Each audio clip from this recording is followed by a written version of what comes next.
بسم اللہ الرحمن الرحیم. In the name of Allah, the Beneficent, the Merciful.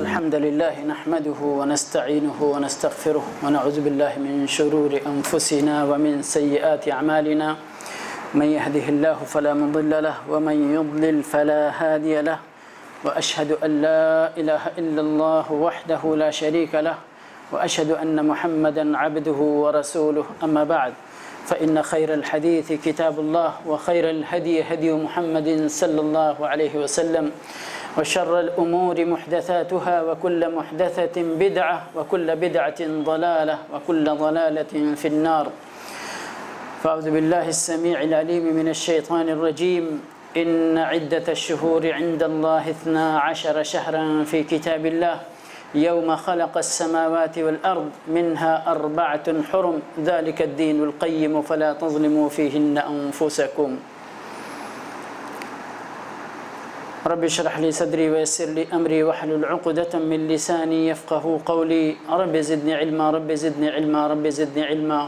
اللهم أرنا الحق حقا وارزقنا اتباعه وأرنا الباطل باطلا وارزقنا اجتنابه. حمد و صلات کے بعد جیسا کہ اعلان کے ذریعے آپ لوگوں کو پتہ ہوگا کہ آج کے اس پروگرام میں آج کے درس کا جو عنوان ہے وہ ماہ سفر کے تعلق سے جو لوگوں میں رائج ہے عقیدہ کہ یہ مہینہ ماہ سفر یہ نحوست والا مہینہ ہے، تو اس کی شرعی حیثیت کیا ہے؟ کیا واقعی یہ نحوست والا مہینہ ہے، یا یہ کہ کیا واقعی کوئی دن کوئی مہینہ کوئی وقت نحوست والا ہوتا ہے، یا اس کی کوئی شرعی حیثیت ہے؟ اس کے تعلق سے انشاءاللہ آج کا درس ہوگا اللہ کی توفیق سے. اور یعنی اس کے اندر جو بدعتیں لوگوں میں رائج ہیں، ایک تو نحوست کی بات تو ہے ہی، اس کے علاوہ بھی بعض جگہوں پہ بعض ایسے کام اس کے اندر رائج کر لیے گئے ہیں کہ جو اس مہینے کے اندر ان کی مشروعیت کا کوئی ثبوت نہیں ہے شریعت سے، تو انشاءاللہ اس کی بھی نشاندہی کرنے کی کوشش کی جائے گی باذن اللہ تعالی انشاءاللہ. سب سے پہلے میرے بھائی اور دوستو کہ اس کائنات کا خالق و مالک اللہ رب العالمین ہے. اللہ رب العالمین نے جب اس کائنات کو تخلیق بخشا، اس کو پیدا فرمایا، تو اس کے اس دن اور رات کی گردش کے میکانزم کو، اس سسٹم کو اللہ رب العالمین نے بنایا اور اس کو 12 مہینوں کے درمیان تقسیم کر دیا. اور اللہ رب العالمین نے ان 12 مہینوں کو پیدا کر کے اپنی حکمت سے، یا 12 مہینوں میں اس کو تقسیم کر کے اپنی حکمت سے ان 12 مہینوں میں سے 4 مہینوں کو حرمت والا مہینہ قرار دیا. اللہ رب العالمین کی حکمت کا یہی تقاضا تھا، سو اللہ رب العالمین نے اس کو اپنے قرآن کریم کے اندر بیان فرمایا اور اس کی حرمت کو ثابت فرمایا. اور ان مہینوں میں سے بعض مہینوں کو اللہ رب العالمین نے بعض مہینوں پر فوقیت دیتے ہوئے ان کے اندر فضیلت نازل فرمائی. مثال کے طور پر رمضان کا مہینہ، مثال کے طور پر ذوالحجہ کا مہینہ، اس کا پہلا عشرہ، رمضان کا آخری عشرہ تو یہ اللہ رب العالمین کی حکمت ہے کہ اللہ رب العالمین نے بعض وقت کو بعض وقت پر فضیلت دیا، بعض مہینے کو بعض مہینوں پر فضیلت دیا، بعض شخصیات کو دیگر شخصیات پر فضیلت دیا، بعض جگہوں کو دیگر مقامات پر فضیلت دیا۔ مثال کے طور پر مکہ کی سرزمین کو اللہ رب العالمین نے اتنا مبارک بنایا، وہاں پر اپنے گھر کی تعمیر کے لیے جگہ منتخب فرمائی، حرمت والی جگہ قرار دیا، اور وہاں پر ایک نماز ادا کرنے کو 1,00,000 نمازوں کے برابر اجر کا وعدہ فرمایا۔ اسی طرح سے مدینہ منورہ کی زمین ہے، اسی طرح سے بیت المقدس کا معاملہ ہے۔ تو یہ اللہ رب العالمین کی حکمت ہے کہ اللہ رب العالمین جس کو چاہتا ہے اختیار کر لیتا ہے، جس کو چاہتا ہے جس پر فوقیت دیتا ہے، افضلیت دیتا ہے۔ لیکن کسی مہینے کے سلسلے میں آپ قرآن و حدیث کھنگال ڈالیے، آپ کو کہیں نہیں ملے گا کہ یہ مہینہ نحوست والا مہینہ ہے، یہ وقت نحوست والا ہے، یہ شخصیت نحوست والی ہے، یا اس طرح کی مثالیں۔ تو اس لیے میرے بھائی اور دوستو، یہ اپنی طرف سے اگر کوئی بندہ یہ وقت، یہ مہینہ اور یہ زمین، یہ آسمان، یہ اللہ رب العالمین کی ہیں، اللہ رب العالمین کے ہیں، اللہ رب العالمین کی طرف سے بغیر کسی نص کے، بغیر کسی حکم کے، بغیر کسی ثبوت کے، بغیر کسی دلیل کے اگر کوئی بندہ کسی مقام کے بارے میں، کسی شخصیت کے بارے میں، کسی وقت، کسی مہینے کے بارے میں کسی طرح کا بھی عقیدہ رکھتا ہے بغیر ثبوت کے، تو یہ اللہ رب العالمین پر من گھڑت بات کہنے کی حیثیت ہوگی، اس کی اللہ پر جھوٹ باندھنے جیسی بات ہوگی۔ کیونکہ اللہ رب العالمین نے جب ایسی کوئی بات نہ اپنی کسی کتاب کے اندر اتاری، نہ قرآن کے اندر اتاری، نہ اللہ کے اپنے رسول صلی اللہ علیہ وسلم کی زبان مبارک سے کہلوایا، تو پھر اللہ کے کسی بندے کو یہ حق حاصل نہیں ہوتا کہ وہ بندہ کہے کہ فلاں وقت میں یہ فضیلت ملنے والی ہے، یا فلاں جگہ میں یہ فضیلت ملنے والی ہے، یہ برکت، یہ رحمت ملنے والی ہے، یا فلاں جگہ منحوس ہے، فلاں وقت منحوس ہے، فلاں مہینہ منحوس ہے۔ کسی کو کوئی اختیار نہیں ہے، سمجھئے۔ اللہ رب العالمین نے جو یہ آیت کریمہ نازل فرمائی، اس کے اندر بہت مہینوں کی حیثیت بہت صاف طور پر بیان فرمائی۔ فرمایا ان عدت الشہور عند اللہ 12 شہرا، مہینوں کی تعداد اللہ رب العالمین کے نزدیک کتنی ہے؟ 12 مہینے ہیں، صاف صاف 12، جو 13 نہیں ہے، جو 11 نہیں ہے، 12 ہے گنتی، سمجھئے۔ کب سے ہے یہ؟ فی کتاب اللہ، اللہ کی کتاب میں۔ کب سے؟ یوم خلق السماوات والارض، جب سے آسمانوں کو اور زمین کو پیدا کیا، یہ سورج اور چاند کو پیدا کیا اور ان کی گردش کو منظم کیا اللہ رب العالمین نے، تو اسی سسٹم سے منظم کیا کہ ان کو 12 مہینوں کے اندر تقسیم کیا۔ اس کے بعد میں اللہ کی حکمت، اللہ کی مشیت، منہا 4 حرم، اللہ رب العالمین نے ان 12 مہینوں میں سے 4 مہینوں کو حرمت والے مہینے قرار دیے، اور فرمایا ذالک الدین القیم، یہی درست دین ہے، یہی بہترین راستہ ہے کہ سال کے ان 12 مہینوں میں سے 4 مہینوں کو حرمت والا مہینہ قرار دیا جائے، اور حرمت کے تقاضوں کو ان مہینوں کے اندر پورا کیا جائے۔ فلا تظلموا فیہن انفسکم، ان مہینوں کے اندر ممنوعہ کاموں کا ارتکاب کر کے اپنے نفسوں پہ ظلم نہ کرو۔ مثال کے طور پر یہ حرمت والے مہینے ہیں، ان کے اندر لڑائی کرنا، خوریزی کرنا، قتل و غارت گری کرنا حرام ہے۔ اب کوئی بندہ ان کو حلال کر کے نہیں، ان کی پابندی نہیں کرے، تو وہ بندہ کیا کرے گا؟ اللہ کی معصیت کا ارتکاب کرتے ہوئے اپنے نفس پر ظلم کرے گا، جو کہ اللہ کی اس شریعت کے اندر ممنوع ہے۔ ٹھیک ہے؟ تو اس سے واضح اور کیا بات ہو سکتی تھی جو مہینوں کے تعلق سے اللہ رب العالمین فرماتا؟ بالکل کلیئر بات ہے، بالکل واضح چیز ہے۔ اللہ کے نبی صلی اللہ علیہ وسلم نے اپنی ایک حدیث کے اندر، چونکہ زمانے جاہلیت کے اندر یہ عقیدہ موجود تھا زمانے جاہلیت کے اندر یہ عقیدہ موجود تھا، اور اللہ کے نبی صلی اللہ علیہ وسلم کی بعثت ہوئی تھی کہ زمانے جاہلیت کے اندر جو بھی کام اللہ کی مرضی کے خلاف لوگ کر رہے ہیں اس کی وضاحت کریں، نشاندہی کریں، منع کریں، لوگوں کو ضلالت سے نکال کر، گمراہی سے نکال کر اللہ کے احکام کی روشنی میں لا کر کھڑا کریں، ان کو روشنی میں لائیں، ان کو سیدھا راستہ بتائیں، ان کو صراط مستقیم پر چلنے کی دعوت دیں۔ تو اللہ کے نبی صلی اللہ علیہ وسلم نے بہت ساری ایسی چیزوں کا ایک ہی حدیث کے اندر ذکر فرمایا ہے جو عقیدے زمانے جاہلیت کے اندر لوگوں کے درمیان رائج تھے، موجود تھے۔ آپ صلی اللہ علیہ وسلم نے فرمایا، صحیح بخاری اور مسلم کی روایت ہے، لا عدوا ولا طیرہ ولا ہام ولا سفر، یہ 4 کلمات ہیں یہاں پر، اور بعض اور روایتوں کے اندر ولا حول ولا غول، اس طرح کے کلمات،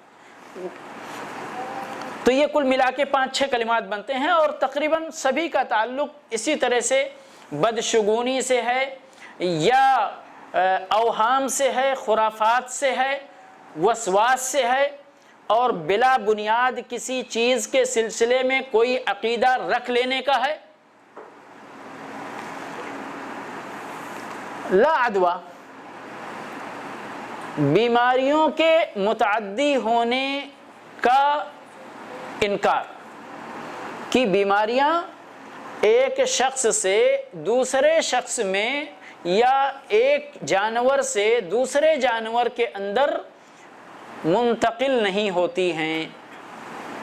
ولا طیرہ، اور چڑیوں کے ذریعے یا کسی بھی چیز کے ذریعے کسی شخص، کسی مہینے، کسی بھی چیز کے بدشگونی لینا، اس کی بھی کوئی حیثیت نہیں، بدفعلی کی کوئی حیثیت شریعت کے اندر نہیں ہے۔ اور ولا ہام، یہ ایک یعنی چڑیا، ہمارے میں سمجھتا ہوں ہندو پاک کے اندر بھی اس طرح کی چیزیں کہ یہ چڑیا اگر گھر کے پاس آواز لگا دے تو یہ مصیبت کھڑی ہونے والی ہے، اس کو موت ہونے والی ہے، اور یہ ہونے والا ہے۔ عربوں کے اندر بھی اس طرح کی چیز موجود تھی، وہاں ان کے اندر ایک عقیدہ اس کے تعلق سے اور موجود تھا کہ اگر کسی بندے کو قتل کر دیا جاتا تو ان کے اندر یہ عقیدہ رائج تھا کہ اس مقتول کی روح یہ چڑیا بن کر آ کر اس مقتول کے ورثہ کے گھر پہ آ کر آواز نکالتی ہے اور دعوت دیتی ہے اس بات کی کہ اس کے قتل کا بدلہ تم کو لینا ہے۔ جب تک وہ بدلہ نہیں لے لیں گے، جب تک یہ چڑیا، یہ روح پھڑکتی رہے گی، بھٹکتی رہے گی، اور اپنے بدلے اور اپنے انتقام کی دعوت گھر والوں کو دیتی رہے گی۔ لڑاکو قوم تھے نا، لڑائی کے لیے کوئی بہانہ چاہیے۔ تو المہم اس طرح کی چیزیں، ولا سفر، ولا سفر، اور سفر کی کوئی، ماہ سفر کی کوئی حیثیت نہیں۔ اس کے تعلق سے انشاءاللہ سفر کے تعلق سے بالذات انشاءاللہ آگے تھوڑی سی تفصیل اور شیخ ابن عثیمین رحمۃ اللہ علیہ کے اقوال کی روشنی میں مزید انشاءاللہ بیان کریں گے۔ وَفِرَّ مِنَ الْمَجْذُومِ كَمَا تَفِرُّ مِنَ الْأَسَدِ، اللہ کے نبی صلی اللہ علیہ وسلم نے فرمایا کہ اس شخص سے جس کو کوڑھ کی بیماری ہو، جذام کی بیماری ہو، اس سے تم اسی طرح سے بھاگو جس طرح سے شیر سے بھاگتے ہو، جس طرح سے شیر سے بھاگتے ہو۔ اب آپ دیکھیے، لا عدوہ کے کلمے کو میں لیتا ہوں اور پھر آخر میں جو ٹکڑا حدیث کا ہے اس کو لیتا ہوں اور تھوڑی سی اس کی وضاحت کرنے کی کوشش کرتا ہوں۔ اللہ کے نبی صلی اللہ علیہ وسلم نے فرمایا لا عدوہ، کوئی بھی بیماری متعدی نہیں ہوتی، کوئی بھی بیماری متعدی نہیں ہوتی۔ ایک طرف اس کو سمجھ لیجئے، دوسری طرف اللہ کے نبی صلی اللہ علیہ وسلم فرماتے ہیں فر من المجذوم کما تفر من الاسد، جذام کی بیماری والے شخص سے تم اسی طرح بھاگو جس طرح شیر سے بھاگتے ہو۔ پھر اگر سوال کھڑا ہوتا ہے کہ نہیں کہ اگر کوئی بیماری متعدی نہیں ہے تو پھر ہمیں کوڑھ والے سے بھاگنے کی ضرورت کیا ہے؟ اس کی بیماری ہم کو لگ ہی نہیں سکتی ہے جب تو ہمیں بھاگنے کی ضرورت کیا ہے پھر؟ اب اسی بات کو لے کر بہت سارے لوگوں کے ذہن میں یہ بات پیدا ہو سکتی ہے کہ حدیثوں کے اندر تو اختلاف پایا جاتا ہے، حدیث تو گویا کہ آپس میں ٹکرا رہی ہے، ایک طرف متعدی ہونے کا انکار ہے اور دوسری طرف بیماری والے سے بھاگنے کا حکم ہے، تو یہ بظاہر آپس میں ٹکراتی ہوئی باتیں ہیں، ہے کہ نہیں ہے؟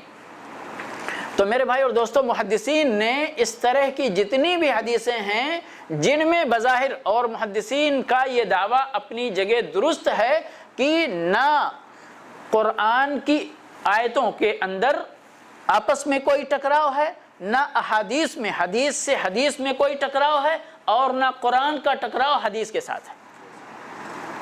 ٹکراؤ اگر ہم کو بظاہر نظر آتی ہے تو وہ ہمارے فہم کی کوتاہی ہوتی ہے کہ ہم اس کو صحیح ڈھنگ سے سمجھ نہیں پا رہے، تو ہم کو اس کے اندر ٹکراؤ نظر آنے لگتا ہے، ورنہ حقیقت میں اللہ رب العالمین نے خود قرآن کریم کے اندر اس چیز کو بیان فرمایا ہے کہ اگر یہ قرآن اللہ کی طرف سے نہ ہوتا تو لوجدوا فیہ اختلافا کثیرا، اس کے اندر بہت اختلاف پایا جاتا، لیکن چونکہ یہ قرآن اللہ کی طرف سے، یہ دین اللہ کا دین ہے، اللہ کے نبی صلی اللہ علیہ وسلم اللہ کے رسول، اللہ کے پیغامبر ہیں، وما ينطق عن الهوى، اللہ کے نبی صلی اللہ علیہ وسلم اپنی خواہشات سے گفتگو نہیں کرتے بلکہ اللہ کے حکم سے گفتگو کرتے، تو ان کے اندر ٹکراؤ کیسے ہو سکتا ہے؟ ٹکراؤ ممکن نہیں ہے۔ لیکن ایک چیز یاد رکھیں میرے بھائی اور دوستو، ہمارے ذہنوں میں اگر کسی کے ذہن میں یہ خام خیالی پیدا ہو جائے کہ ہمارا ذہن بہت عظیم ہے، ہماری عقل بہت عظیم ہے، ہماری عقل ساری چیزوں کا احاطہ کرنے کی طاقت اس کے اندر موجود ہے، تو یہ ہمیں گویا کہ اپنے آپ میں ہمارے اندر دھوکہ پایا جاتا ہے اپنے تعلق سے، سمجھ گئے؟ کیونکہ اللہ رب العالمین کا معاملہ ہماری سمجھ سے اور ہمارے دماغ کی پہنچ سے، ہماری عقل سے بہت پرے ہے۔ اللہ رب العالمین کو ساری چیزوں کا احاطہ ہے، علم ہے، لیکن ہم انسانوں کو بہت تھوڑا علم دیا گیا ہے، بہت تھوڑا علم دیا گیا ہے۔ ہماری عقل، ہمارا دماغ، ہمارے سوچنے کا دائرہ بہت محدود ہے۔ اب آپ خود انسانوں میں اس تفاوت کو دیکھیں کہ کوئی ڈاکٹر ہے تو اس میں دوسری صلاحیت پائی جاتی ہے، کوئی ہے اس کی صلاحیت کے اندر کمی ہے، آپریشن کرنے والے سرجن ہیں، کوئی بہت اچھا آپریشن کرتا ہے، کوئی اس کا آپریشن کبھی کامیاب کبھی نہیں کامیاب، ایک انجینئر ہے، بہت بڑا انجینئر ہے، ایک سائنٹسٹ ہے، بہت بڑا سائنٹسٹ ہے، اور دوسرا آدمی کوشش کرنے کے باوجود اس کے یعنی قریب بھی نہیں پہنچ پاتا ہے۔ تو جب آپس میں انسانوں کے دماغوں کے اندر، ان کی عقلوں کے اندر اتنا تفاوت ہے، تو پھر ان یعنی دماغوں کا، ان عقلوں کا مقابلہ اللہ کے ساتھ کیا ہو سکتا ہے؟ کوئی مقابلہ ہی نہیں ہے۔ تو اللہ کی ساری باتوں کو یہ بندہ احاطہ کر سکتا ہے، ایسا نہیں ہے، ایسا ممکن ہی نہیں ہے۔ آج دیکھیے علم کے سلسلے میں برانچز ہیں، اور برانچز در برانچز ہیں، یعنی کوئی ڈاکٹری پڑھتا ہے، کوئی انجینئرنگ پڑھتا ہے، کوئی سائنس پڑھتا ہے، تو ڈاکٹری میں بھی کوئی صرف دماغ کا پڑھتا ہے، کوئی صرف ہڈی کا پڑھتا ہے، کوئی صرف دل کا پڑھتا ہے، کوئی صرف کس چیز کا پڑھتا ہے کہ نہیں؟ انجینئرنگ ہے، کوئی آرکیٹیکٹ بنتا ہے، کوئی کچھ۔ تو یہ یعنی دنیا کے علوم ہیں، ایک بندہ سارے علوم کا اگر احاطہ نہیں کر سکتا ہے، جو دنیا جو انسانوں نے اپنے یعنی عقل سے اس کو بنایا، ایک طرح سے ترتیب دیا ہے، تو پھر اللہ کے معاملات، اللہ کے سسٹم کو ہم سمجھنے کا دعویٰ کریں، ممکن نہیں ہے۔ تو اس لیے میرے بھائی اور دوستو، اللہ کا کلام، اس کے رسول صلی اللہ علیہ وسلم کا کلام بھی اگر ہم کو کہیں ٹکراؤ نظر آتا ہے تو ہمیں قرآن کو یہ تہمت نہیں دینی چاہیے کہ قرآن کے اندر اختلاف ہے، نبی صلی اللہ علیہ وسلم کے فرمان پر یہ الزام نہیں لگانا چاہیے کہ نبی صلی اللہ علیہ وسلم کے فرامین اور احکام کے اندر ٹکراؤ پایا جاتا ہے، بلکہ اپنے ذہن کو تہمت دینا چاہیے کہ میری سمجھ میں اللہ کی یہ بات نہیں آ رہی ہے، اور ہمیں بظاہر ایسا لگ رہا ہے کہ آپس میں یہ ٹکرا رہے ہیں چیزیں۔ تو پھر جب آپ اپنے عقل کو تہمت دیں گے، اپنے علم کو متہم کریں گے، کہ ہمارے علم کے اندر اتنی وسعت ابھی نہیں پیدا ہوئی ہے کہ ہم اس چیز کو سمجھ سکیں صحیح ڈھنگ سے، تو پھر آپ کیا کریں گے؟ طلب علم کی کوشش کریں گے، وہ گتھی پھر سلجھے گی آپ کے پاس، آپ علماء سے رجوع کریں گے، علماء کے کلام کو پڑھیں گے، پھر آپ کو جو بظاہر ٹکراؤ نظر آتا ہے وہ ٹکراؤ ختم ہو جائے گا، آپ بھی کتاب و سنت کو سمجھنے لگ جائیں گے۔ اب یہاں یہ بات ہو رہی تھی لا عدویٰ اور فر من المجذوم کی، یہاں پر علماء نے کہا، اور یعنی دو بہت مشہور قول ہے، اور میں انہی دونوں قولوں پر جو ہے روشنی ڈالنے کی کوشش کروں گا۔ لا عدویٰ کی جو بات کی گئی ہے کہ ایک گروپ نے کہا کہ کوئی بھی بیماری کسی بھی حال میں متعدی نہیں ہوتی، یعنی ہر شخص میں وہ بیماری از خود پیدا ہوتی ہے۔ سمجھ گئے؟ توجہ سے سنیے گا، متعدی بیماری ہوتی ہی نہیں ہے، سمجھ رہے ہیں؟ یعنی بیماری ٹرانسفر نہیں ہوتی ایک سے دوسرے کے پاس، ایک قول یہ ہے۔ دوسرا قول کیا ہے کہ بیماری متعدی ہو سکتی ہے لیکن اللہ کی مشیت سے، اللہ کے چاہنے سے، جب تک اللہ نہیں چاہے گا تب تک کسی کی بیماری کسی دوسرے شخص میں منتقل نہیں ہوگی۔ یعنی یہ اس بندے کی بیماری کے ہوتے ہوئے اس کے ساتھ اٹھنا بیٹھنا خلط ملط کرنا دوسرے شخص کے بیماری کا سبب تو ہو سکتی ہے، لیکن اللہ کی مشیت سے ہی اس کے پاس وہ بیماری جا سکتی یا اس کے اندر پیدا ہو سکتی ہے۔ ایک قول کیا ہے کہ بیماری کسی بھی حال میں کسی شخص سے کسی دوسرے شخص میں منتقل نہیں ہوتی، بلکہ وہ دوسرا شخص جو بیمار ہوا تو اس کے اندر خود بیماری اثر نو پیدا ہوئی جیسے پہلے شخص کے اندر پیدا ہوئی تھی۔ سمجھ گئے؟ اللہ کے نبی صلی اللہ علیہ وسلم کی خدمت میں جب اللہ کے نبی صلی اللہ علیہ وسلم نے اس طرح کی احادیث ارشاد فرمائی تو ایک بدو صحابی تھے جو اونٹ وغیرہ چرانے والے، انہوں نے کہا کہ اے اللہ کے نبی صلی اللہ علیہ وسلم، دیکھا یہ گیا ہے کہ ہمارے اونٹ کا پورا ریوڑ بہت بہترین خوبصورت چمکنے والے چمڑے کے ساتھ ہوتا ہے، لیکن ایک کوئی اونٹ خارش کی بیماری والا اس ریوڑ کے اندر داخل ہو جاتا ہے، پھر وہ پورا ریوڑ بیمار ہو جاتا ہے۔ کیا سمجھا آپ نے؟ ان صحابی کے کہنے کا کیا مطلب تھا؟ اس کا مطلب یہ ہے کہ بیماری کون لے کر آیا؟ وہ ایک اونٹ جو باہر سے آیا جس کو پہلے بیماری تھی، وہ بیماری لے کر آیا اور ساروں کے اندر پھیلا دیا۔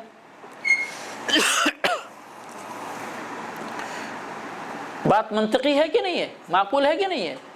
لیکن اللہ کے نبی صلی اللہ علیہ وسلم نے پلٹ کر ایک سوال کیا جس کے اندر اس صحابی کا جواب مل گیا۔ آپ صلی اللہ علیہ وسلم نے فرمایا فمن اجرب الاول،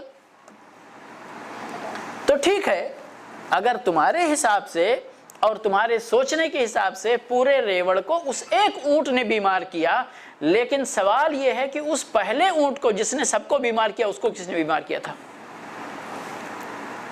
اس کے اندر بیماری کہاں سے پیدا ہوئی تھی؟ تو وہ صحابی خاموش ہو گئے، یقیناً خاموش ہونے والی بات تھی۔ یعنی کہ جس طرح اللہ رب العالمین نے پہلے کے اندر بیماری پیدا کی، اللہ نے جب چاہا تو پورے ریوڑ کے اندر بیماری پیدا ہو گئی اور بات ختم ہو گئی۔ سمجھ گئے؟ تو یہ اس قول کی ایک طرح سے تائید میں یہ دلیل ہے کہ بیماری منتقل نہیں ہوتی بلکہ سب کے اندر اثر نو پیدا ہوتی ہے۔ دوسرا قول کیا ہے جو میں نے بتایا ابھی کہ بیماری پیدا منتقل ہو سکتی، متعدی ہو سکتی، لیکن کیسے؟ اللہ کی مشیت سے۔ اور یہ دوسرا قول زیادہ راجح معلوم ہوتا ہے کیونکہ سائنس نے اس چیز کو ثابت کیا، ابھی جیسے جراثیم یا وائرس یا جو ابھی باتیں ہوتی ہیں کہ ایک بندے سے ان کے سانس کے ذریعے، ان کی کھانسی کے ذریعے، ان کے کسی بھی جو بھی وسائل ہیں ان کے ذریعے سے یہ جراثیم، بیماری کو پیدا کرنے والے جراثیم منتقل ہوتے ہیں، ان کے اندر منتقل ہونے کی صلاحیت ہوتی ہے۔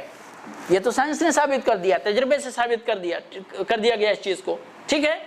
لیکن یہ تو منتقل ہوتے ہیں، لیکن کیا یہ دوسرے تک پہنچ کر بیماری از خود پیدا کرنے کی صلاحیت بھی اپنے اندر رکھتے ہیں؟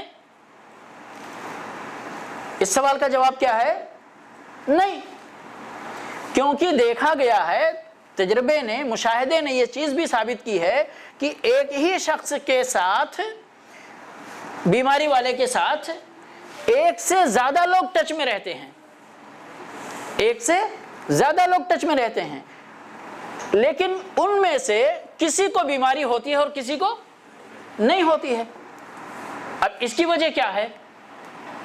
اس کی وجہ یہی ہے، اس کا جواب یہی ہے کہ جس کو اللہ نے بیمار کرنا چاہا اس کے لیے یہ چیز سبب بن گئی، اور جس کو نہیں بیمار کرنا چاہا یہ سبب رہنے کے باوجود بھی اس کی صحت پر کوئی اثر نہیں پڑا۔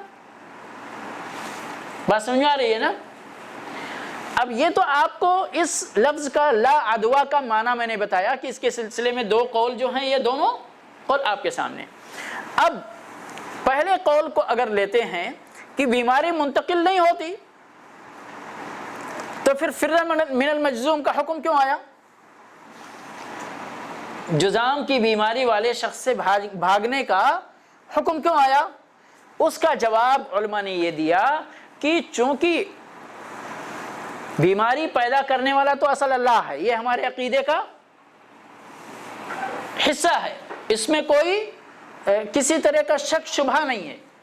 لیکن اگر کسی شخص کے، کسی بیماری والے شخص کے ساتھ ملنے جلنے کے وقت اسی درمیان وہی بیماری پیدا ہو گئی تو بیماری پیدا تو ہوگی اللہ کے حکم سے، لیکن اس دوسرے شخص کے دل کے اندر یہ شبہ پیدا ہو جائے گا، یہ بدعقیدگی پیدا ہو جائے گی کہ میرے اندر بیماری کہاں سے آئی ہے؟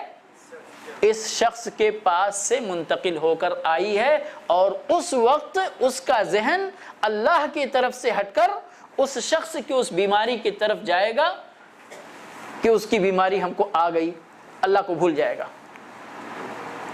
سمجھ گئے؟ تو اس لیے منع کیا گیا کہ اس طرح کا یعنی عمل ہی نہ کرو کہ تمہارے اندر اس بدعقیدگی کے پیدا کرنے کا راستہ بنے۔ اب ایک بندہ کبھی بھی کسی کوڑ والی بیماری کے ساتھ نہیں اٹھا بیٹھا اور اس کو کوڑ کی بیماری ہو گئی، تو کیا سمجھے گا وہ؟ بھئی اللہ کی مشیت تھی، مجھے بیماری ہونا تھا، ہو گئی۔ لیکن اگر وہ زندگی میں ایک بار بھی کسی ایسے شخص سے مل لیتا تو فوراً اس کا ذہن اسی شخص کی طرف جاتا رہے، فلاں کے ساتھ تو میں نے بیٹھ کے کھانا کھایا، اس کے گلاس میں میں نے پانی پیا، اس سے بیماری ہو گئی مجھ کو، جبکہ حقیقت میں یہ بیماری اللہ کی مشیت سے ہوئی ہے۔ سمجھ گئے کہ نہیں؟ اور دوسرے قول کو لینے کی صورت میں کہ ہاں یہ وائرس، یہ جراثیم منتقل ہوتے ہیں، لیکن یہ مؤثر کب ہوتے؟ جب اللہ کا حکم ہوتا تب مؤثر ہوتے۔ تو اس صورت میں تو کوڑ والی بیماری سے بھاگنے کا ایک معقول سبب بھی آپ کے سامنے ہے کہ بھئی یہ جراثیم منتقل ہو سکتے ہیں، لیکن ہوں گے کب؟ جب اللہ چاہے گا، جب اللہ چاہے گا۔ تو ابھی میں سمجھتا ہوں انشاءاللہ یہ حدیث، یہ ٹکراؤ تو ابھی آپ کے ذہن سے ختم ہو گیا ہوگا انشاءاللہ۔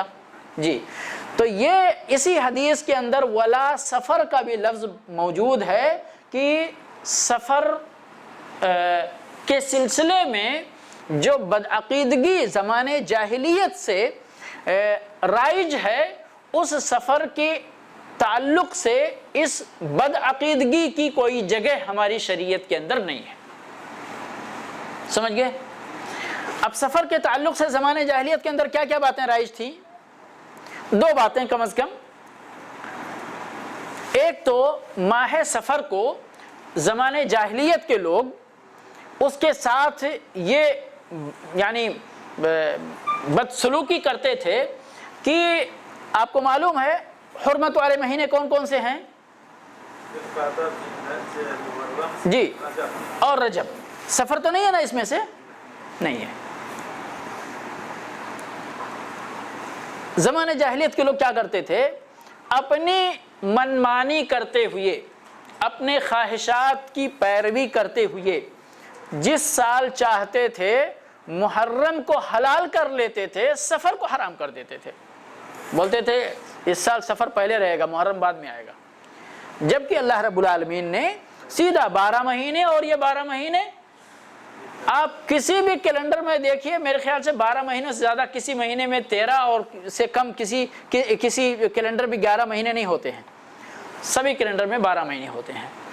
دنوں کی کمی بیشی کے ساتھ وہ ایک الگ مسئلہ ہے، وہ قمری اور شمسی کیلنڈر کا تعلق ہوتا ہے اس سے، لیکن یعنی کوئی 13 اور 11 کا سال نہیں ہوتا، 12 مہینے کا ہی سال ہوتا ہے۔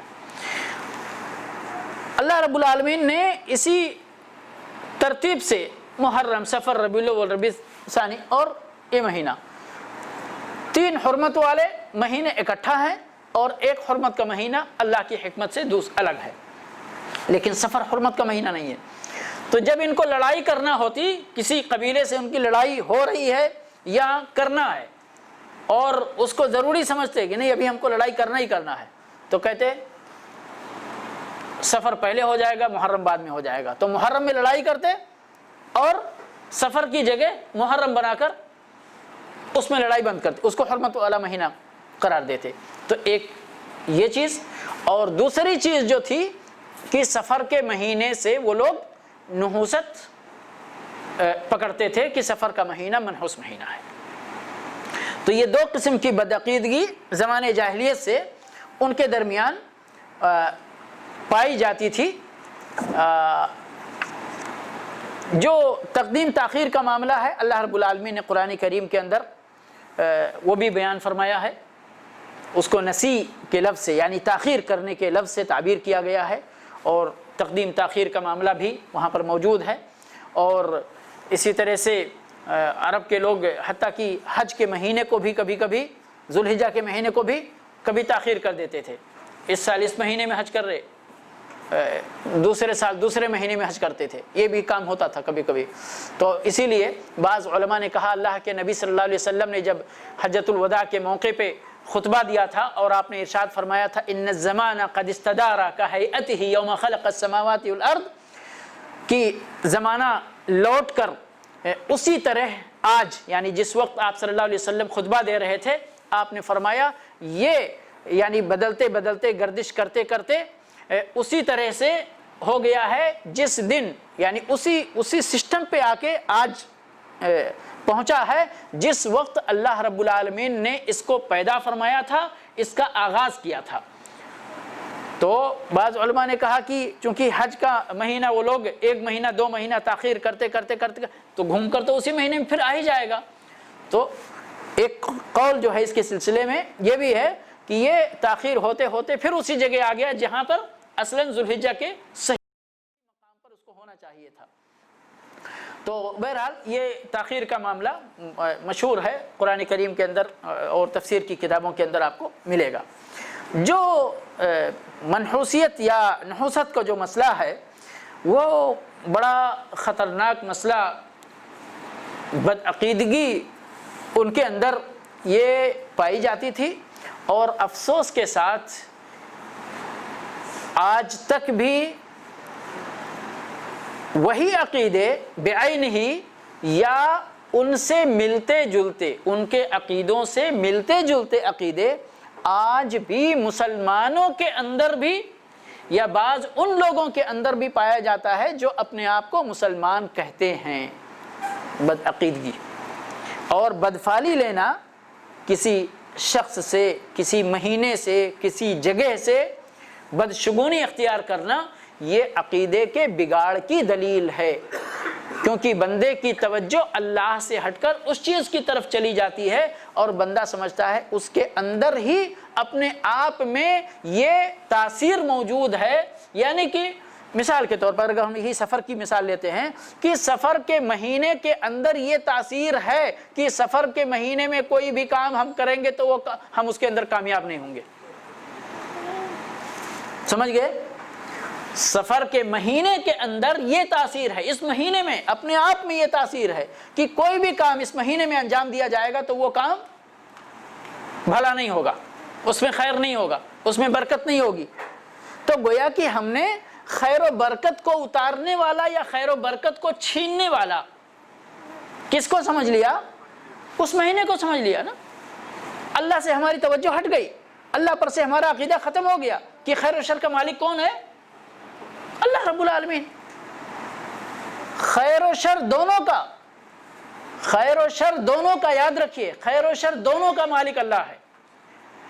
اسی لیے اسی مہینے کے سلسلے میں سبحان اللہ میں نے دیکھا، کہیں کہیں اتفاق سے میں نے دیکھا، اور جس کتاب میں پڑھ رہا تھا شیخ ابن عثیمین رحمۃ اللہ علیہ کے کلام میں بھی، کہ کچھ لوگ سفر کے اس مہینے کو یعنی میں نے جو دیکھا مظفر یعنی کامیابی والا مہینہ، ٹھیک ہے، یہ جواب کس چیز کا ہے؟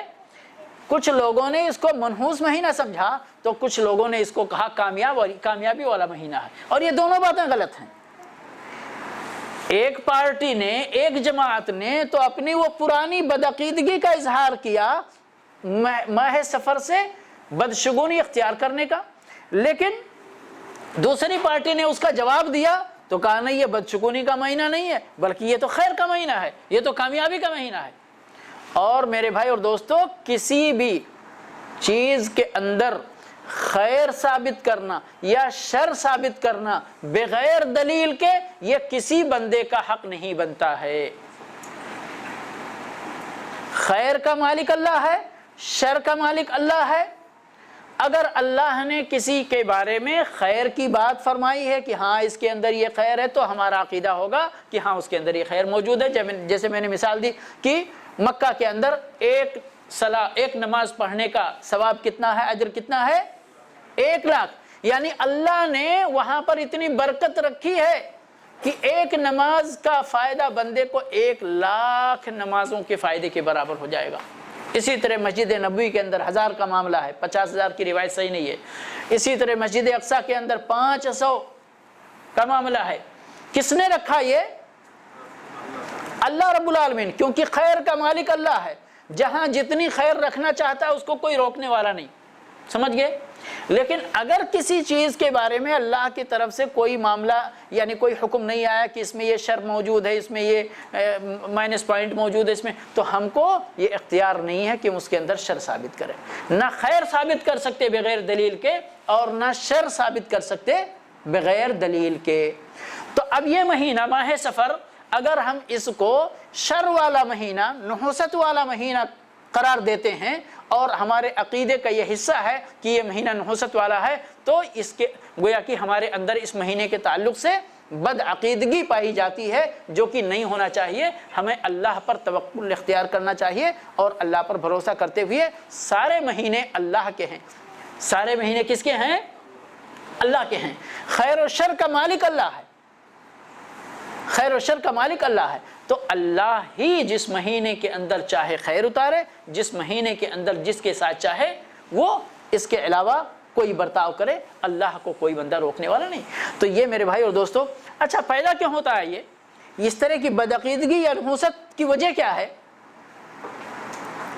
میرے عزیزو یاد رکھیں، دین کا علم اگر نہیں حاصل کریں گے، صحیح علم، درست علم، کتاب و سنت پر مبنی علم، اور اہل علم، اہل صلاح کی صحبت اختیار نہیں کریں گے، جو آپ کو صحیح عقیدہ سمجھائیں، درست باتیں دین اسلام کی بتائیں، کتاب و سنت سے مبنی باتیں پر مبنی باتیں آپ تک پہنچائیں، تو یاد رکھیں اسی طرح کے اوہام، اسی طرح کے خرافات، اسی طرح کے وسوسوں والی باتیں جاہلوں کے ذریعے آپ تک منتقل ہوتی رہیں گی، اگر آپ ان کو اپنا ماوا و ملجا سمجھیں گے، ان کی صحبت اختیار کریں گے۔ بہت ساری ایسی بد عقیدگیاں ہمارے اندر لاشعوری طور پر پیدا ہو جاتی ہیں اور پیدا ہیں، ہم بچپن سے اسی ماحول کے اندر آنکھ کھولتے ہیں، ہم کو پتہ نہیں چلتا کہ واقعی اس کا تعلق ہمارے دین سے ہے یا اس کا تعلق ہمارے دین سے نہیں ہے۔ آپ خاص طور پر ہمارے ہندو پاک کے تناظر میں یہ چیز دیکھیں کتنی باتیں ہیں ہمارے اندر، آپ کے اندر، ہمارے گھروں کے اندر، مسلم سماج کے اندر در آئی ہیں جن کی اصل موجود ہے ہندو مذہب کے اندر، غیر مسلموں کے اندر موجود ہے۔ اگر ان کو آپ دیکھنا چاہتے ہیں تو زمانے جاہلیت میں اسلام سے پہلے جن عقیدوں پہ تھے گویا کہ وہ ان کے باقی عقیدگی، ان کی تلچھٹ آج تک ان کے اندر چلی آ رہی ہے۔ تو یہ دونوں باتیں بغیر دلیل کے کسی کے اندر خیر ثابت کرنا، کسی کے اندر شر ثابت کرنا، یہ دونوں باتیں دین اسلام کے صحیح راستے کے خلاف ہیں۔ اور وجہ میں نے بتایا، دین سے لا علمی، دین کے اندر جو صحیح عقیدہ ہے اس کو نہ حاصل کرنے کے سبب بد عقیدگیاں لاشعوری طور پر در آتی ہیں، ہمیں پتہ بھی نہیں چلتا۔ اور یہ بد عقیدگیاں کچھ تو ہلکی ہوتی ہیں، لیکن کچھ بغیر احساس کے میرے بھائی اور دوستو اتنی بڑی برائی، اتنی بڑی بد عقیدگی داخل ہو جاتی ہے کہ یعنی ہم دائرہ اسلام سے بھی خارج ہو سکتے ہیں، ہمارے اندر شرک پیدا ہو سکتا ہے، یا یہی چیزیں چھوٹی چھوٹی چیزیں ہم آگے بڑھتے جاتے ہیں، پھر شرک اکبر کی طرف ہم بڑھتے چلے جاتے ہیں۔ تو اس طرح کی چیزوں سے ہمیں پرہیز کرنا چاہیے اور بچنا چاہیے۔ اور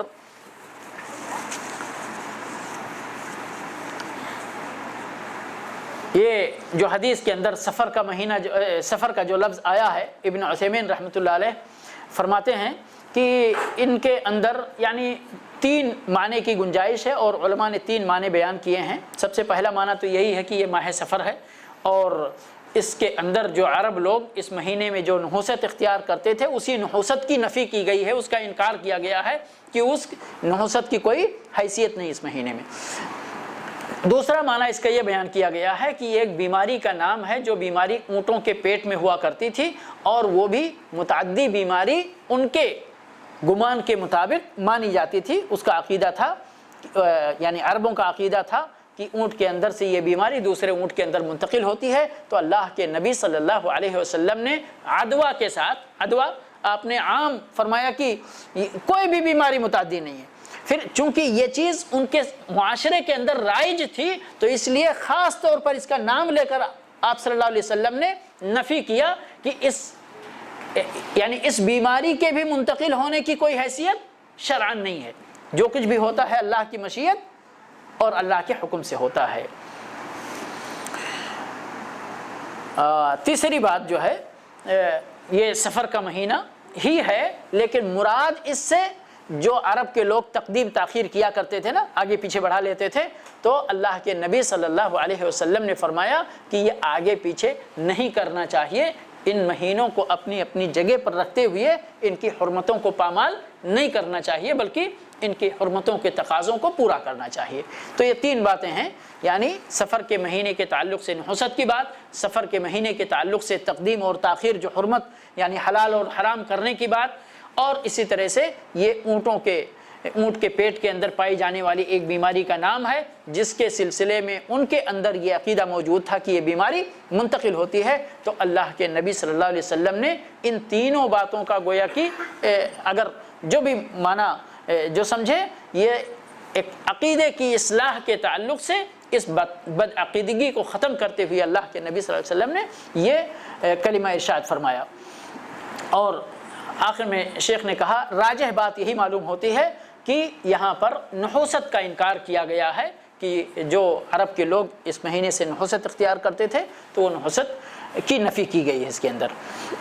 اور پھر شیخ نے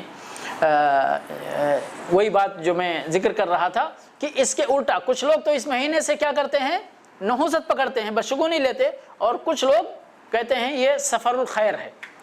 یہ شیخ ابن عثیمین رحمۃ اللہ علیہ کے کلام میں ہے کہ اس کو خیر کا سفر، یعنی یہ ماہ سفر خیر والا مہینہ ہے۔ اور جو میں نے دیکھا جو لکھا ہوا کیلنڈر کے اندر سفر المظفر، مظفر کا مطلب کامیابی والا۔ تو شیخ نے کہا کہ جس طرح اس مہینے کے سلسلے میں ہم شر کی بات یا شر کا عقیدہ نہیں رکھتے، اسی طرح سے چونکہ اللہ کی طرف سے کوئی بات خیر کے تعلق سے نہیں آئی ہے تو ہم اس کے اندر خیر کا عقیدہ بھی نہیں رکھتے۔ یہ عام مہینوں جیسا ایک مہینہ ہے، سمجھ گئے؟ تو اس مہینے کے اندر اپنے آپ میں نہ کوئی خیر نہ کوئی شر. جیسے کہ ایک صحابی کے سامنے کسی شخص نے کسی چڑیا کی آواز پر کہا خیرن خیرن، الو تھا یا بہرحال کسی چڑیا کی بات ہے، چڑیا نے آواز نکالی تو ایک شخص نے کہا خیر خیر. تو صحابی نے کہا یہ چڑیا کی آواز ہے، اس میں خیر کی کیا بات ہے؟ لا خیر ولا شر، اس میں نہ خیر ہے نہ شر ہے، یہ تو چڑیا ہے، جیسے آواز نکالنا ہے اس کا، اس کے آواز نکالنے کے لیے یہی ٹائم اس کو ملا، وہ اپنا ہو سکتا ہے تسبیح بیان کر رہی ہو، سمجھ گئے؟ تو اس میں خیر اور شر کا پہلو نہیں ہے ہمارے نزدیک. اللہ کی تمام مخلوقات ہیں، وہ اپنے اپنے طریقے سے اپنی اپنی آوازیں نکالتے ہیں، اس کے اندر خیر اور شر کا کوئی پہلو نہیں. تو کہنے کا مطلب یہ ہے کہ نہ خیر اور نہ شر. خیر کہاں سمجھنا چاہیے؟ جہاں پر کتاب و سنت کی دلیل خیریت کے تعلق سے موجود ہے. شر کہاں سمجھنا چاہیے؟ جہاں پر شر کے تعلق سے کتاب و سنت کی دلیل موجود ہے. اس کے علاوہ ہمیں اپنی طرف سے کسی چیز کے تعلق سے خیر یا شر کا عقیدہ پیدا کر کے اپنے اندر بٹھا لینا، یہ بد عقیدگی ہے، اس سے بچنا چاہیے.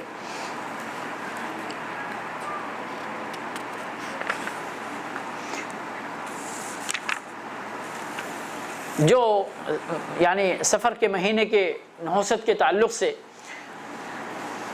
چند بدعتیں جو رائج ہیں، سب سے بڑی بات تو یہی ہے کہ یہ مہینہ جب منحوس مہینہ مانتے تو اس کے اندر نارمل روٹین کی زندگی تو گزارنا ہی پڑے گا.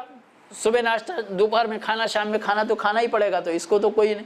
لیکن کوئی بھی ایسا کام جس کا دور رس نتیجہ ہو، یعنی کسی بزنس کا آغاز کرنا، شادی کرنا، کوئی اور اس طرح کا کام جو بڑا کام ہوتا ہے، لوگ نہیں کرنا چاہتے. کیوں؟ وجہ کیا ہے کہ اگر اس مہینے میں کریں گے تو کامیاب نہیں ہوں گے ہم، سمجھ گئے؟ کامیاب نہیں ہوں گے، یہ کام ہمارا پورا نہیں ہوگا، یہ کام ادھورا رہ جائے گا. فیکٹری ہم کھول رہے ہیں، بند ہو جائے گی. بزنس کر رہے ہیں، فلاپ ہو جائے گا. شادی کر رہے ہیں، کامیاب نہیں ہوگی. اور اس طرح کے جتنے بھی کام جو کرنے کے تھے اور بندہ نہیں کرتا ہے صرف اس وجہ سے کہ یہ سفر کا مہینہ ہے، تو یاد رکھیں اس کے عقیدے میں بہت بڑی کمی ہے. اللہ پر سے اس کا توکل ہٹ کر اس مہینے کے اس نحوست پر جا کر اٹک گیا ہے، اور اپنے آپ میں وہ اس مہینے کی تاثیر کا عقیدہ رکھتا ہے کہ یہ مہینہ اپنے آپ میں مؤثر ہے. تو ایسا نہیں ہونا چاہیے. اسی طرح غالباً شیخ نے ہی لکھا یا کسی نے مطالعہ کر رہا تھا، لوگ ختنہ تک بھی نہیں کراتے ہیں اس میں، اپنے بچے کا ختنہ تک بھی نہیں کراتے کہ یہ نحوست والا مہینہ، اس میں ختنہ نہیں کرائیں گے. اور اسی طرح اس کی بدعتوں میں سے کسی نے لکھا ہے کہ اس مہینے کے آخری بدھ کو صبح چاشت کے وقت 4 رکعت نماز ایک سلام سے پڑھتے ہیں، اور اس میں پتہ نہیں کیا کیا جو ہے دعائیں، اس میں تفصیل لکھا تھا، میں نے نظر انداز کیا اس کو. تو یہ اس نماز کا کوئی ثبوت نہیں ملتا ہے کتاب و سنت کے اندر، سمجھ گئے؟ جیسے بہت سارے موقع پہ، حتیٰ کہ آج کل تو واٹس ایپ کا ماشاءاللہ وہ ہے، آپ کو روزانہ کچھ اس طرح دعاؤں کے سلسلے میں اور نمازوں کے سلسلے میں اور ملتا رہے گا آپ کو. اسی طرح ایک دعا بھی، اسی طرح وہ دعا کے کلمات میں نے دیکھ کر کے کہ حسن اور ان کے نانا اور ان کے کا واسطہ دے کر کے کچھ اس طرح سے دعا لکھی ہوئی تھی کہ وہ ساری چیزیں آسانی اور یہ پیدا کرنے کی دعا کی گئی تھی. وہ اس مہینے میں دعا کرتے ہیں. اور اسی طرح سے سفر کی 6 تاریخ کو کچھ لوگ قربانی کرتے ہیں، ذبح کرتے ہیں. ہو سکتا ہے، یعنی میں نے بدعتوں کا نیچر پہلے بہت بتایا ہے، جب بدعت کے تعلق سے، کہ تعجب مت کیجئے، یہاں اتنے لوگ بیٹھے ہوئے ہیں تو ضروری نہیں کہ جو میں ذکر کر رہا ہوں یہ سارے لوگوں کے پاس پایا جاتا ہو. بدعت کا نیچر کیا ہے کہ یہ ایک چیز یہاں ہوگی، یہاں نہیں ہوگی، دوسری چیز وہاں ہوگی، یہاں نہیں ہوگی. کیونکہ یہ کتاب و سنت سے ثبوت کی بنیاد پر تو بنایا نہیں جاتا. بنایا کیسے جاتا؟ اپنی خواہش نفس کی بنیاد پر بنایا جاتا ہے. تو ان صاحب کی خواہش کچھ اور ہوئی تو انہوں نے اس کو گڑھ لیا، اور یہاں کسی کی خواہش کچھ اور ہوئی تو انہوں نے وہ گڑھ لیا. سمجھ گئے کہ نہیں؟ اس کی شکلیں بھی بدلتی رہتی ہیں. آپ ربیع الاول کا مہینہ آنے والا ہے، دیکھیے گا کہ میلاد کی کتنی شکلیں آپ کے سامنے آئیں گی. سمجھ گئے؟ تو سب کی اپنی مرضی. لیکن ظہر کی نماز کوئی 5 پڑھ سکتا ہے، 5 رکعت؟ پوری دنیا میں جدھر بھی مسلمان، نام کا بھی مسلمان ہے، عقیدے میں 72 خرابیاں ہیں، پھر بھی وہ ظہر کی نماز 4 ہی رکعت پڑھے گا، 5 نہیں پڑھ سکتا، 3 نہیں پڑھ سکتا ہے. کیوں؟ کیونکہ یہ شریعت کی ٹھوس ثبوتوں پر قائم ہے. سمجھ گئے؟ تو جو چیزیں کتاب و سنت سے، کیونکہ قرآن کی حفاظت کی ذمہ داری اللہ رب العالمین نے لی ہے، تو جو حکم آپ قرآن سے لیں گے وہ قیامت تک بدلنے والا نہیں ہے. لیکن جو حکم آپ اپنی مرضی سے، اپنی دل سے، میرا من کہہ رہا ہے ایسا کروں، اللہ کو خوش اس طرح سے کرنا چاہتا ہوں میں، نہیں. اللہ کو کیسے خوش کر سکتے؟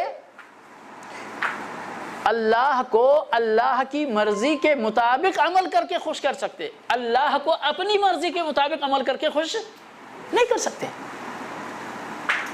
تو بہرحال یہ چند چیزیں تھیں، ہو سکتا ہے اور بھی ساری چیزیں ہوں، میں نے استیعاب نہیں کیا، یہ بطور مثال آپ کے یہاں ہے. ایک چیز یہاں پر بعض علماء نے مثال کے طور پر کہ یہ مہینہ ہے، اگر آپ اس مہینے کو نحوست والا مہینہ سمجھتے ہیں تو بھلا بتائیے اسلام کی تاریخ میں بہت بڑے بڑے حادثے یعنی واقعات رونما ہوئے ہیں، اور مبارک واقعات رونما ہوئے ہیں، مبارک واقعات رونما ہوئے ہیں. پھر اگر یہ مہینہ نحوست کا تھا تو پھر ان واقعات کے اس کامیابی کے ساتھ رونما ہونے کی پھر وجہ کیا ہے بھائی؟ فلاپ ہونا چاہیے. شریعت کے اندر، آپ تاریخ کے اندر، اسلامی تاریخ کے اندر آپ غزوات، اللہ کے نبی صلی اللہ علیہ وسلم کے زمانے میں اسلام کی یعنی فلاح و بہبود کے لیے، اسلام کے نشر و اشاعت کے لیے جو جنگیں ہوئی ہیں، اس میں آپ دیکھیں کہ بہت ساری جنگیں سفر کے مہینے میں ہوئی ہیں. حتیٰ کہ فتح خیبر کے بارے میں ہے سفر کے مہینے میں. اب بتائیے یہ فتوحات، یہ تو یعنی اس کے مبارک ہونے کی دلیل ہے، اگر دلیل لے سکتے ہیں تو، اگر اسی طرح دلیل پکڑنا ہے تو. اس کے منحوس ہونے کی دلیل تو نہیں ہے. تو پھر یہ چیزیں یعنی کیسے ہم سمجھتے ہیں؟ اسی طرح یعنی کہتے ہیں عمرو بن العاص، خالد بن ولید اور بھی دیگر بہت سارے اجلہ صحابہ کرام کا اسلام لانا اسی مہینے کے اندر ثابت ہوا ہے. جیسے کہ حضرت عائشہ رضی اللہ تعالیٰ عنہ نے شوال کے مہینے میں بھی، یاد رہے شوال کے مہینے میں بھی شادی کے تعلق سے بدعقیدگی پھیلی ہوئی تھی عرب کے اندر کہ شوال کے مہینے میں جو شادی ہوتی ہے کامیاب نہیں ہوتی ہے. عائشہ رضی اللہ تعالیٰ عنہ نے اس بدعقیدگی کا جواب دیا. کیسے؟ کہا تم لوگ کہتے ہو کہ اس مہینے میں ہونے والی شادی کامیاب نہیں ہوتی، میری شادی بھی یعنی عقد بھی، نکاح بھی اسی مہینے میں ہوا اور رخصتی بھی اسی مہینے ہوئی، اور اللہ کے نبی صلی اللہ علیہ وسلم کے نزدیک مجھ سے زیادہ چہیتی بیوی کوئی نہیں ہے. اور شوہر کے نزدیک بیوی کا محبوب ہونا، پسندیدہ ہونا، چہیتی ہونا، یہ کس بات کی دلیل ہے؟ اس شادی کی کامیابی کی دلیل ہے، ناکامی کی دلیل تو نہیں ہے. تو پھر تمہاری اس بدعقیدگی بدشگونی کی حیثیت کیا ہے؟ تو میرے بھائی اور دوستو، باتیں بہت ساری اور بھی تھیں، لیکن میں نے مختصر کرنے کے لیے کہ وقت ویسے ہی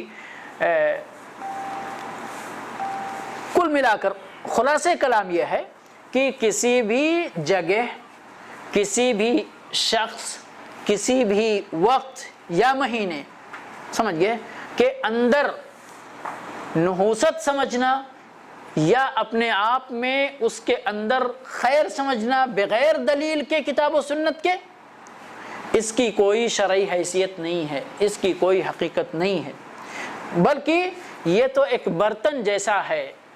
گلاس آپ لیجئے، صاف شفاف گلاس، ایک گلاس کے اندر بہترین شربت ڈال دیجئے، ایک گلاس کے اندر شراب ڈال دیجئے. اب گلاس میں کوئی عیب نہیں ہے، گلاس تو وہی کوالٹی، وہی کمپنی، سب کچھ وہی ہے، سمجھ گئے. لیکن اس میں آپ نے جو چیز ڈالا اس کے حساب سے اس گلاس کا معاملہ ہو گیا، سمجھ گئے. تو یہ دن مبارک ہوگا، یہ مہینہ مبارک ہوگا کیسے؟ جب ہم اللہ رب العالمین کی اطاعت و فرما برداری کرتے ہوئے اس دن کو گزاریں گے، اس مہینے کو گزاریں گے، تو یہ مبارک ہے ہمارے لیے۔ اور یہ ہمارے لیے منحوس کب ہو جائے گا؟ جب ہم اس کے اندر اللہ کی معصیتوں کا ارتکاب کرتے ہوئے، اللہ کی نافرمانی کرتے ہوئے گزاریں گے، تو یہی وقت ہمارے لیے منحوس ہوگا۔ سنائیے، اللہ رب العالمین سے دعا ہے کہ پروردگار ہمیں اپنے دین کو صحیح ڈھنگ سے سمجھنے کی توفیق عطا فرمائے اور اس پر عمل کرنے کی توفیق بخشے۔ وآخر دعوانا الحمدللہ رب العالمین وصلی اللہ علی نبینا محمد وعلی آلہ واصحابہ اجمعین۔ اگر کوئی سوال ہے اور وقت کی گنجائش ہے تو کر سکتے ہیں۔